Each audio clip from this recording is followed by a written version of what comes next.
കണ്ണൂർ പയ്യന്നൂരിലേക്ക് തന്നെ പോകണം അല്ലേ? അവിടെ BLOയുടെ മരണവുമായി ബന്ധപ്പെട്ട് ഇന്നിപ്പോൾ എന്തൊക്കെ നടക്കുന്നു? ഇന്ന് ഓൾറെഡി പണിമുടക്കൊക്കെ ഉണ്ട്. അതല്ലാതെ എന്തൊക്കെയാണ് കാര്യങ്ങൾ എന്നൊന്ന് പരിശോധിക്കാം. കണ്ണൂർ പയ്യന്നൂർ ഏറ്റുകൊടുക്കയിലെ ബൂത്ത് ലെവൽ ഓഫീസർ അനീഷ് ജോർജിന്റെ സംസ്കാരം ഇന്ന് നടക്കും. വൈകിട്ട് 3-ന് പള്ളിമുക്ക് ലൂർദ് മാതാ പള്ളിയിലാണ് സംസ്കാരം. SIR പ്രവർത്തനങ്ങളിലെ സമ്മർദ്ദമാണ് അനീഷിന്റെ ആത്മഹത്യയിലേക്ക് നയിച്ചതെന്നാണ് കുടുംബത്തിന്റെ പരാതി.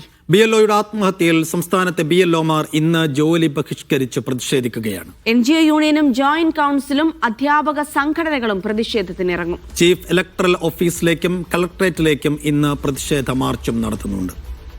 വാർത്തകളുടെ വിശദാംശം നൽകാനായി ബിജീഷ് ഗോവിന്ദനും ഒപ്പം തന്നെ സഫ്വാൻ VPയും ചേരുന്നുണ്ട്.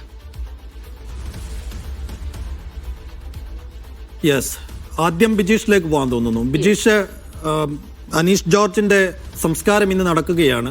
അപ്പോൾ ആ കുടുംബം എന്ന് വെച്ച് കഴിഞ്ഞാൽ വലിയ അമിതമായ ജോലിഭാരം ഉണ്ടായിരുന്നു. വലിയ മാനസിക സംഘർഷത്തിലേക്ക് അനീഷ് പോയിരുന്നു. അത് മേലധികാരികൾ അറിയിച്ചിരുന്നു, തന്നെ മാറ്റിത്തരണം എന്ന് അപേക്ഷിച്ചിരുന്നു. പക്ഷെ അപേക്ഷയൊന്നും കേട്ടില്ല. അങ്ങനെ മരണത്തിലേക്ക് ഇദ്ദേഹത്തെ തള്ളിവിട്ടോ നമ്മൾ സിസ്റ്റം എന്ന് നിരാശാജനകമായി ആലോചിക്കുന്ന ഒരു സമയം കൂടിയാണ്. അപ്പോൾ എന്താണ് ആ കുടുംബത്തിൻ്റെ ഇപ്പോഴത്തെ ഒരു അവസ്ഥ? ഇന്നത്തെ സംസ്കാര ചടങ്ങുകളൊക്കെ എങ്ങനെയാണ്? ആ പരാതിയിൽ തന്നെ ഉറച്ചു നിൽക്കുകയാണോ കുടുംബാംഗങ്ങളും സുഹൃത്തുക്കളുമൊക്കെ?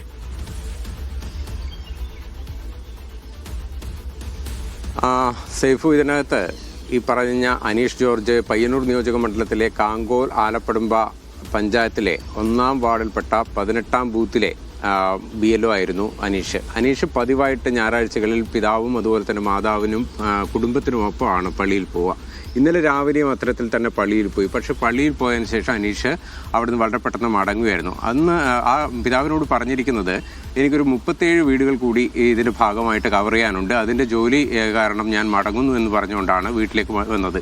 അത് കഴിഞ്ഞ് കുടുംബക്കാർ, അതായത് പിതാവും മാതാവും ഭാര്യയും ഉൾപ്പെടുന്ന മറ്റ് ആൾക്കാർ വീട്ടിലേക്ക് വന്ന ഘട്ടത്തിലാണ് വീടിൻ്റെ 2-ാം നിലയിൽ മരിച്ച നിലയിൽ അനീഷ് ജോർജിനെ കണ്ടെത്തുന്നത്. അത് കഴിഞ്ഞ് ഈ കുടുംബം മൃതദേഹം പരിയാരം മെഡിക്കൽ കോളേജിലേക്ക് കൊണ്ടുപോയി. പിന്നീട് പലതരത്തിലുള്ള അഭ്യൂഹങ്ങൾ ഇത് സംബന്ധിക്കുകയായിരുന്നു. അതൊരു വലിയ തരത്തിലുള്ള രാഷ്ട്രീയ സമ്മർദ്ദം അനീഷ് ജോർജിന് നേരിൽ ഉണ്ടായിരുന്നു. CPMൻ്റെ ഭാഗത്തുനിന്ന് ഈ എന്യൂമറേഷനുമായി ബന്ധപ്പെട്ട് കോൺഗ്രസിൻ്റെ പ്രവർത്തകരെ കൂടെ കൊണ്ടുപോകുന്നത് തടഞ്ഞിരുന്നു എന്നുള്ള തരത്തിലുള്ള വാദങ്ങൾ ഒരു ഭാഗത്തുനിന്ന് ഉയർന്നു. പക്ഷേ അത് കഴിഞ്ഞാണ് ഈ അനീഷ് ജോർജിൻ്റെ പിതാവായിട്ടുള്ള റിട്ടയർഡ് അധ്യാപകനായിട്ടുള്ള ജോർജ് അത്തരത്തിലല്ല, ഇതിനകത്ത് ജോലി സമ്മർദ്ദം അനീഷ് കടുത്ത രൂപത്തിൽ നേരിട്ടിരുന്നു എന്നുള്ള വാദവുമായി രംഗത്തെത്തിയിരിക്കുന്നത്. ഇതിനകത്ത് ഇപ്പോൾ കൂടുതൽ വിശദീകരണങ്ങളൊന്നും കുടുംബത്തിൻ്റെ ഭാഗത്ത് വന്നിട്ടില്ല. ഇന്ന് വൈകിട്ട് 3 മണിക്കാണ് സംസ്കാര ചടങ്ങുകൾ നടക്കുക. ഏറ്റുകൊടുക്കയിലുള്ള ലൂർദ് മാതാ കത്തോലിക്ക ചർച്ചിലാണ് സംസ്കാര ചടങ്ങുകൾ നടത്താൻ ഉദ്ദേശിക്കുന്നത്. ഇന്നലെ തന്നെ പോസ്റ്റ്മോർട്ടം കഴിഞ്ഞ് മൃതദേഹം വീട്ടിലേക്ക് എത്തിച്ചിരുന്നു. ഇന്നലെ രാത്രിയിൽ കണ്ണൂർ ജില്ലാ കളക്ടർ ഇത് സംബന്ധിച്ചിട്ടുള്ള ഒരു റിപ്പോർട്ട് മുഖ്യ തെരഞ്ഞെടുപ്പ് ഓഫീസർക്ക് നൽകിയിട്ടുണ്ട്. അതിനകത്ത് കളക്ടർ ചൂണ്ടിക്കാണിക്കുന്നത് ഏതെങ്കിലും തരത്തിലുള്ള സമ്മർദ്ദം, അതായത് ഉദ്യോഗസ്ഥ തലത്തിൽ നിന്ന് ഏതെങ്കിലും തരത്തിലുള്ള സമ്മർദ്ദം ഈ എന്യൂമറേഷനുമായി ബന്ധപ്പെട്ട് അനീഷ് ജോർജിന് ഉണ്ടായിട്ടില്ല എന്ന്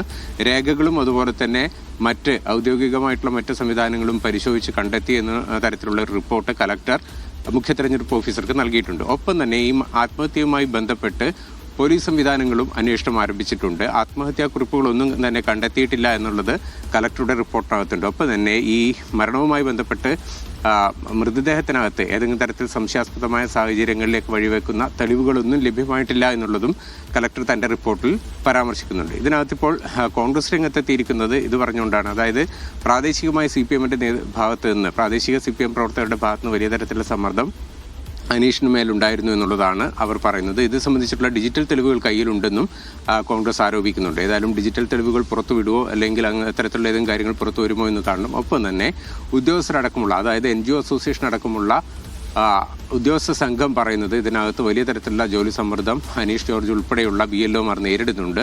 അത് തന്നെയാണ് മരണത്തിലേക്ക് വഴിവെച്ചെന്നുള്ള തരത്തിലാണ് ഉദ്യോഗസ്ഥരും അതുപോലെ തന്നെ മറ്റ് സംവിധാനങ്ങൾ, അതായത് CPM ഉൾപ്പെടെയുള്ള സംവിധാനങ്ങളും അത്തരത്തിലാണ് പറയുന്നത്.